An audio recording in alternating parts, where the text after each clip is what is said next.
It is not self-appointed.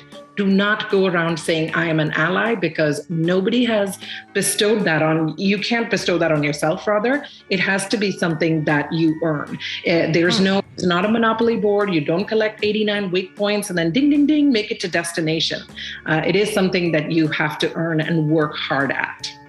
Welcome to ABCDEI, a podcast that explores topics of diversity, equity, and inclusion through stories of distinct and powerful lived experiences. If you are tired of the preaching, shaming, and theory about why inclusion matters and just want to create change already, then you're in the right place. Join us as we unlearn bias one alphabet at a time. My name is Susan Diaz. And I'm Rohini Mukherjee.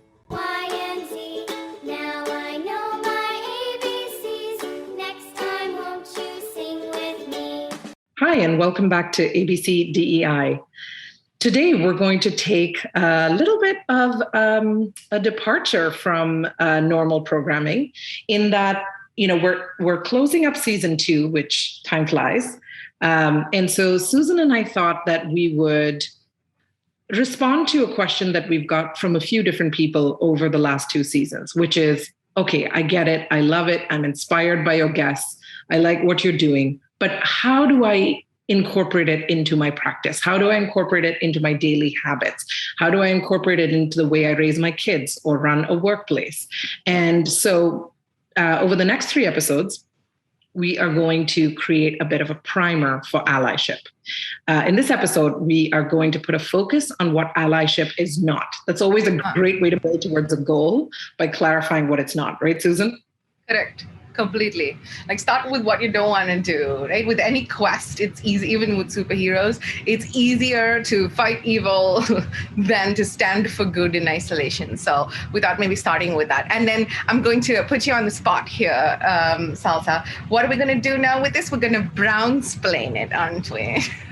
Yes, we are. I mean, we started this passion project really with the firm belief that we know some things. We don't know all the things, but we know some things. And sometimes starting from a place of humor and humility is the way to go. So this might be a little bit of a, if you thought you were on the way to allyship, this might be a bit of a stop in your tracks and bad news episode, but we promise we will get you there. So we're going to focus on 5 things that allyship is not.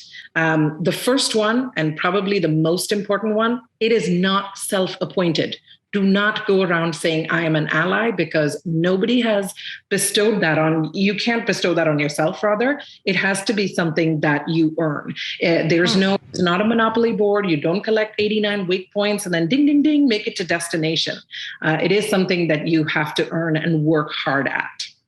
Yeah, 100%. It's just like, a couple of other thoughts, that area, like thought leadership, the word thought leadership. When I see this on LinkedIn or something, 3X thought leader, I'm like, what does that mean? You can't call yourself that. You have to earn the right for someone to call you an ally. And I think that's pretty important to remember. So even just start there. Don't just sort of give yourself those work points and say, I'm all set, I'm the greatest ally. You have to get into action. The second of them is that allyship is not a box to check. It's not one of those things where you get into it from a defensive stance and you're like, I'm not a racist, I'm an ally, and let me do just the minimum possible in order to be seen as an ally. Like, read a couple books and, comment on a few people's black squares on Instagram. That's a box checking exercise. That's a way for you to insulate yourself from the real situation and feel better, but it really doesn't help anyone. And this is the reason why some activists get annoyed when various people sort of jump on bandwagons, like, for example, for Pride in June, when everyone's like, oh, here's a logo with my rainbow slapped on it. That kind of box checking, that's not allyship. So we should probably think about staying away from those. Yeah, and I think the other part of that is you can be, not a racist, and there's such a long journey between that and allyship, right? So, I mean, both of those can be true. You can be committed to being an ally and doing the work, but not being a racist is just sort of step 1 or 2. You really have to go towards building being an anti-racist.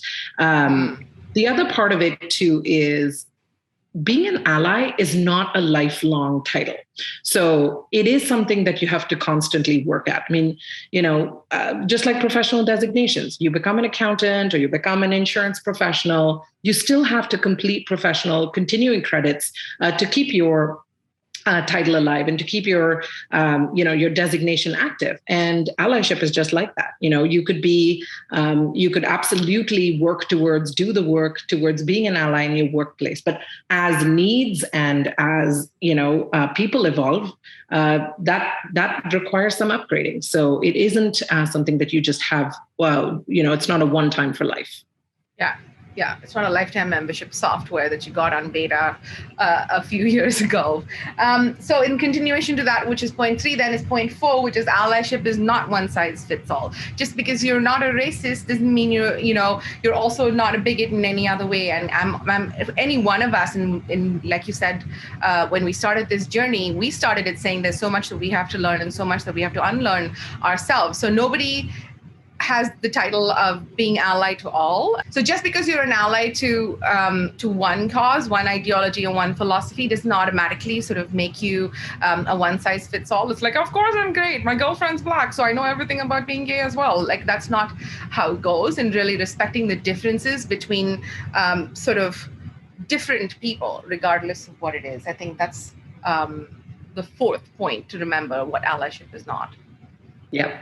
And because we like 5s, the 5th one is there's no badge for it. There's no cute sticker you can put on your Twitter profile. There isn't, something that you can add as a LinkedIn, title that people can recommend you to. It's not a skill. It really is that, thinking about inclusion all the time. That's how you build towards allyship. We will go into how we build that over the next couple of episodes. So definitely tune in and continue listening. But really, it isn't a badge, and it isn't a one-time achievement or a diploma or a framed certificate on your wall. Right. So to recap, folks, here's the 5 things that allyship is not. Allyship is not a self-bestowed title. Allyship is not a box check on the way about your collection of a certain number of points. Allyship is not something that you earn once and have for life. You keep at it with continuous improvement. Allyship is not a one size fits all. Just because you have one box check doesn't mean you're automatically perfect for all things. And the last is that allyship is not a badge. There's no Twitter verified check next to it. You need to keep at it. Great. Thank you for listening. And we hope you will continue to stay with us on this journey towards allyship. If you like what you're hearing, don't forget to hit subscribe and please drop us a review. If you want to learn more about us or the ABCDEI podcast, visit abcdei.ca.